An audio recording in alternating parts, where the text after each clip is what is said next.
everyone. My name is Chris Murdock. I'm the co-founder and chief sourcing officer of IQ Talent, and welcome to this edition of Recruiting Connections. I want to introduce Scott Baker. Scott, please introduce yourself, and then we'll just jump right into the conversation. Sure. My name is Scott Baker. I have about 30 years of in-house HR. So I know the dynamics of how companies do budgets and that sort of thing. And I've been doing fractional CHRO, fractional VP of HR work for probably the last 3 years or so. Oh, only that many years of experience? Only that many years of experience. I know I probably look younger than I really am, but you love it. Yeah, I've been recruiting. It's now been 24 years. I've been doing this for 24 years. Got in it right out of college in October of 1999 when I was actually handed a ruler and a printed directory and a bunch of pads of paper, and those were my research tools. We didn't have Google, we didn't have LinkedIn. We had to walk uphill both ways in the snow to get to school. Hey, Chris, it's amazing. It's amazing how technology has changed in recruiting and your process and how you think about recruiting. It's amazing the change that's happened the past 24 years. And now we're going to talk about workforce planning, which I think technology has helped. Technology is influencing that. But I work with this topic is workforce planning versus strategic planning. What are your thoughts on the title? What is the first thing you think of when I say workforce planning versus strategic planning? Oh, so the first thing I think of is being in-house HR and seeing, the budget being approved for all these different positions, right? By finance, by the CFO, by the CEO, the board, and here's where you're doing for the budget. And right away, everybody goes out and says, okay, this is my head count. It's all been approved. I'm going to start hiring. And so we're not really thinking about that in the right way because we go ahead and we put all this energy into hiring, into recruiting people without really prioritizing and thinking about time to get people hired and trained. So you're saying we're not thinking about workforce planning strategically? So yes, we're not. No. There's no sarcasm at all in that.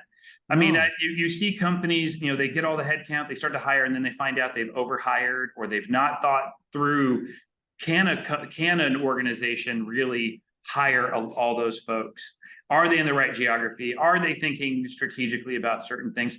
What are some of the things that some of the first things that companies should and HR, finance, and hiring managers really need to be thinking about and with making headcount planning strategic? Right. Well, the first thing to realize is when do you need the people and how long is it going to take to train them? For example, a good outside sales account executive salesperson is going to take at least 6 to 12 months to train and to be able to provide background of the products and whatever you're selling and the systems and that sort of thing. For a customer service rep, it could be a lot less. It could be 2 months. What some companies do is they go out and they hire everybody at once without really thinking about how long it takes to train them and when you really need them. So it's almost, I almost think about cooking, right? So when you're cooking something, some things are going to take longer to cook than others. And so you can't start preparing one food item before the others because it's either going to get cold or it's going to be ready at the wrong time. And recruiting is that same way. You think about sales executives as being one thing that you're cooking on the stove or the oven. You think about customer service as being another one. You might have a receptionist opening. You might have an AP or an AR opening or whatever. How long does it take to train those people? I like the example of salespeople is that if you're looking for salespeople, the first thing that sales is going to ask, what is how many qualified leads do you have right now that I'm going to chase after? Because they're all about commissions and we want them focused on commissions. So when you think about hiring a salesperson, it might be too early to hire a salesperson because the best people are going to say, what kind of qualified leads do you have in the pipeline? Yeah, and if you don't have the SDRs in place, you can't hire. Well, oftentimes what you see them hire a salesperson and then they build out the team. But in some cases, the support infrastructure needs to be there. How do we go about changing that mindset? Like, what do we go to corp dev? Do we go to the strategic planning folks, the FP&A folks, the people who are looking ahead, the people that are thinking ahead? How do we start pulling that kind of mindset down to where we've been very reactive? The best way that I've seen it happen, and I've actually led these discussions, is you have the budget approved, and now you get the entire exec team together, and you say, all right, of these positions, how would we prioritize these positions as an executive team? So we talk about when corp dev or product is going to have product in the market to be able to sell, right? And then what back that up? When do you need your salesperson people? And then how many customer service reps or tech support or whatever you're hiring do you need for each customer, each amount of product that you have out in the marketplace, and backing those things up? And there should be some kind of negotiation to say, let's say with finance, hey, you really need this person in this finance role. Let's delay this other role so you can fill that first. So yeah, I mean, I have one client recently that needed to hire a certain number of people in 4 months. And each month in the spreadsheet that was sent over, they actually said these roles need to be filled before we fill these roles, before we fill these roles, and before we fill these roles. Yes. And so everything was very laid out very methodically. That's maybe 1 in 100 companies that we've ever worked with, and I maybe that was shared with us. Maybe they had it internally that wasn't shared with us. But we've seen companies like this that have a specific goal, and then they communicate that in a spreadsheet, and it's just like you said, it's like cooking. It's 4 different burners, 4 different months, and this has got to get going first. You're braising your ossobuco. It takes 4 hours. Then you got your polenta, which you've got to stir and constantly keep going. So maybe that's the SDRs, that's recurring headcount. So you're constantly stirring that while you're monitoring the ossobuco. And then you got some braised spinach, which takes like 30 seconds to make. And then you've got some others, something else, like some sauce, that's reducing. So yes, that was what this was. Right, exactly. Okay. And so what we often find in a lot of organizations is the budget's approved and everybody immediately runs to talent acquisition, right? And saying, I've got this position just approved. You know why? Because they're nervous that position is going to be cut at a certain point, right? Or reassigned. So everybody runs, and there's kind of a little bit of a greed that happens about, hey, I want my positions filled first. And so we overwhelm our talent acquisition department. And we may not be a whole bunch of people, yes, to fulfill all those roles. Right. And when like last year with all the tech companies, you saw tech hiring, drop precipitously, just fell off a cliff.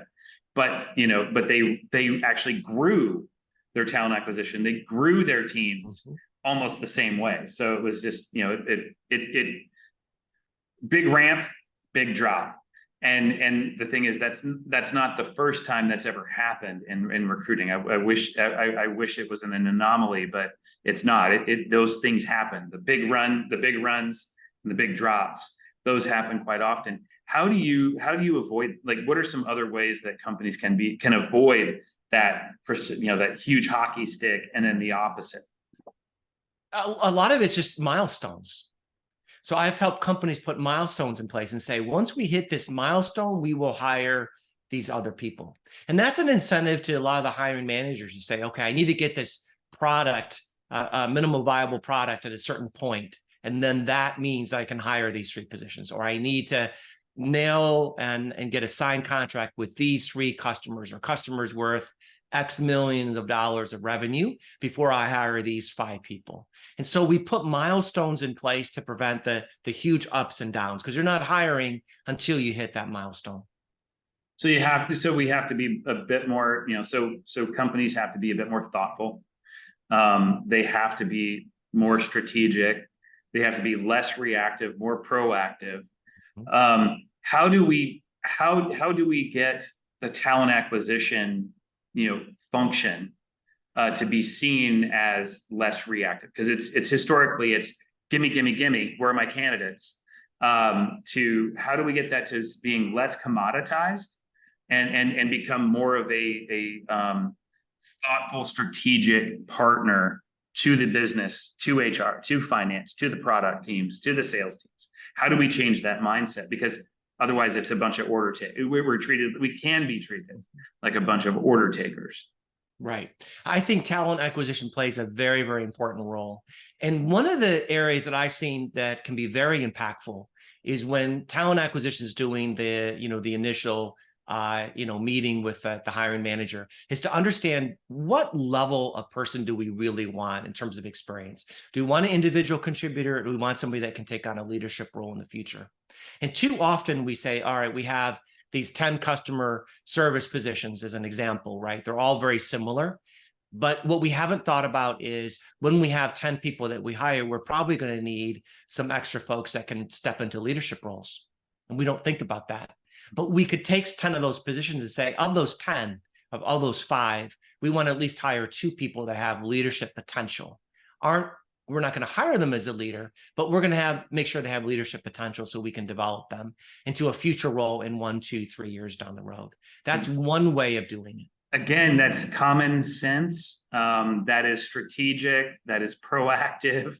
That is thoughtful. And I think it's definitely something that can be done by every company. There's no secret sauce there.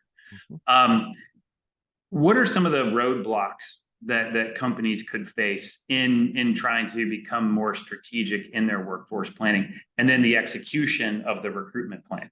I mean, there are always obstacles. What are those obstacles, and what are some things that we can do to alleviate those obstacles? I think one of the most important things is leaders want to know that their headcount is safe. And that's why we tie it into milestones, right? Because otherwise what it drives is it's just me, right? I need my positions filled and that sort of thing. The other thing to think about is time to fill.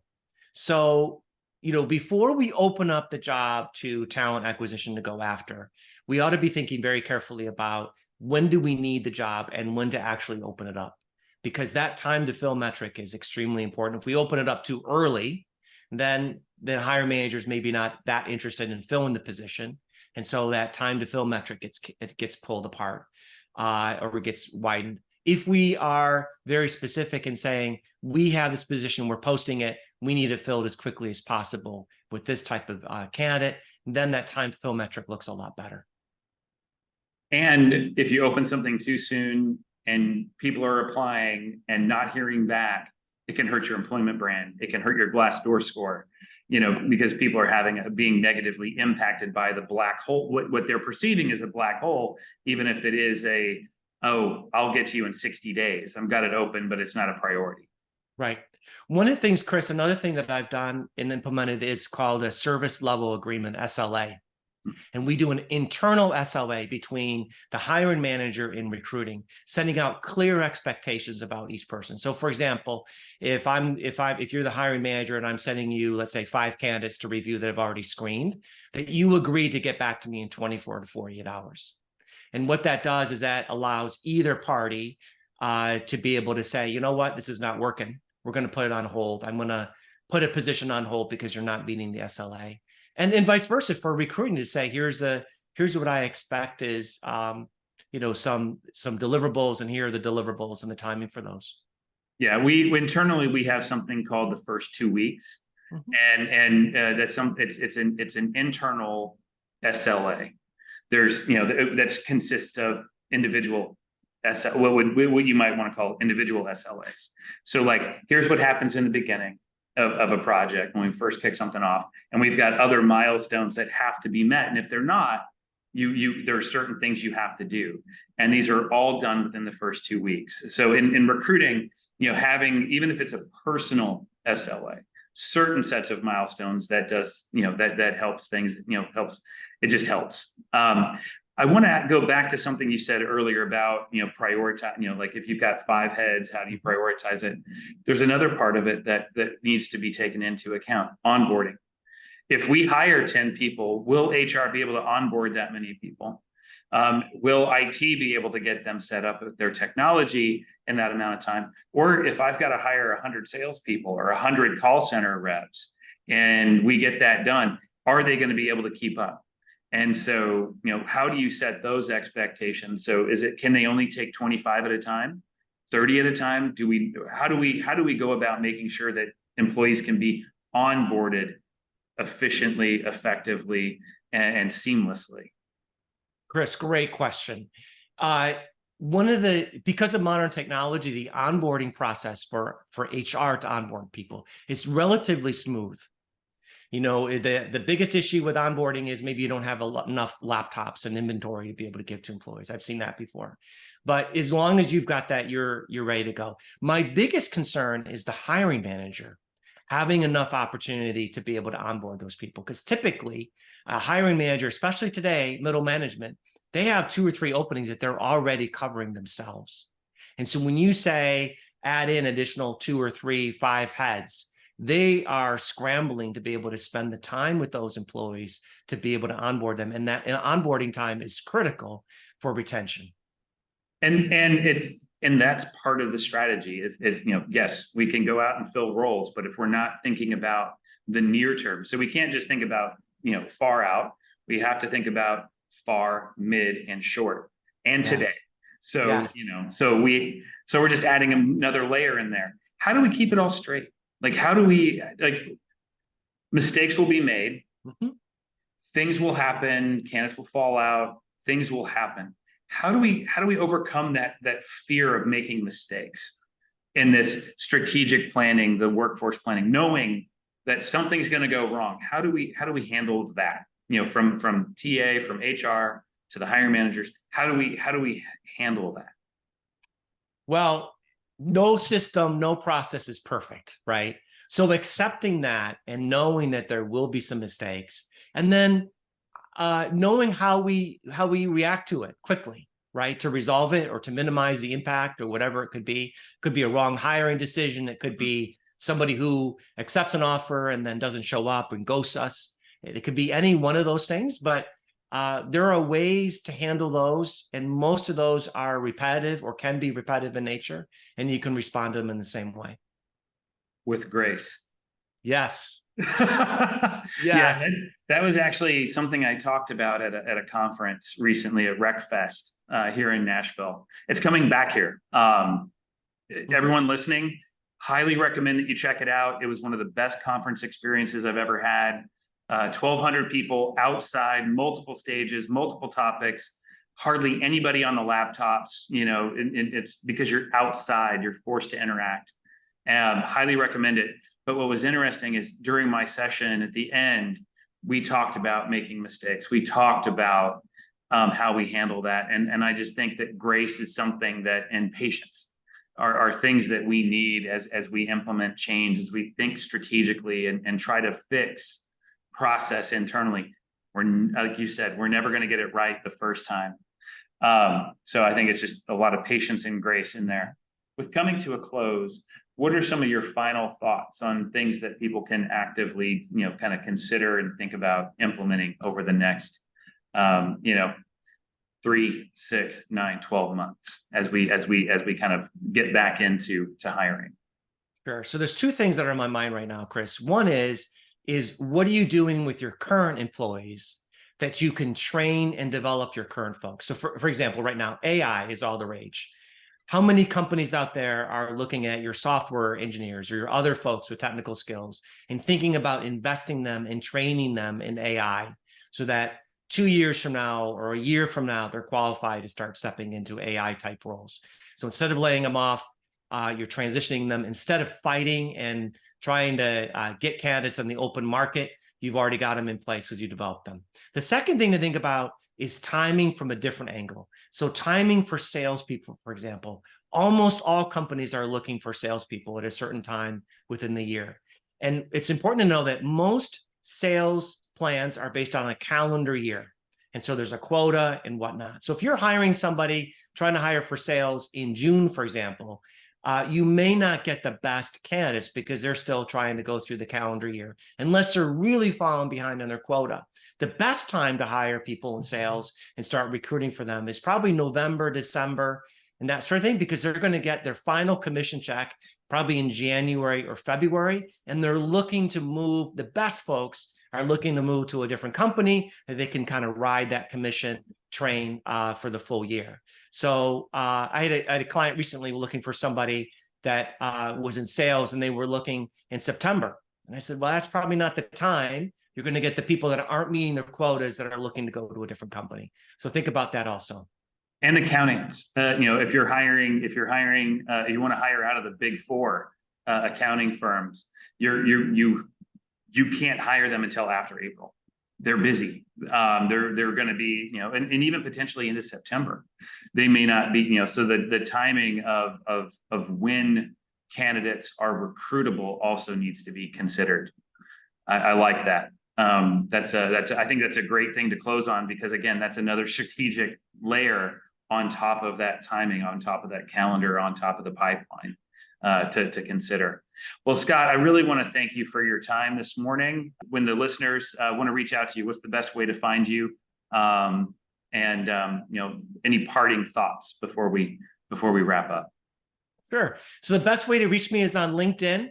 It's Scott Baker. And if you look up Stage 3 Leadership, and 3 is just the number 3, or my email is scottbaker@stage3leadership. Again, the 3 is a number, and .com. And just the parting thoughts is that, by being more purposeful in our recruiting and the timing of filling different positions, we're actually saving the company money, and we're also happen to be more productive. And those employees that start will be able to hit the ground running right away with a lot of work, rather than just twiddling their thumbs until certain other parts of the organization fall into place. And I'll just add one thing. All the candidates, whether the ones that got the job or the ones that didn't, will have had a great experience, which will lead to a great employment brand, which leads to higher response rates down the road.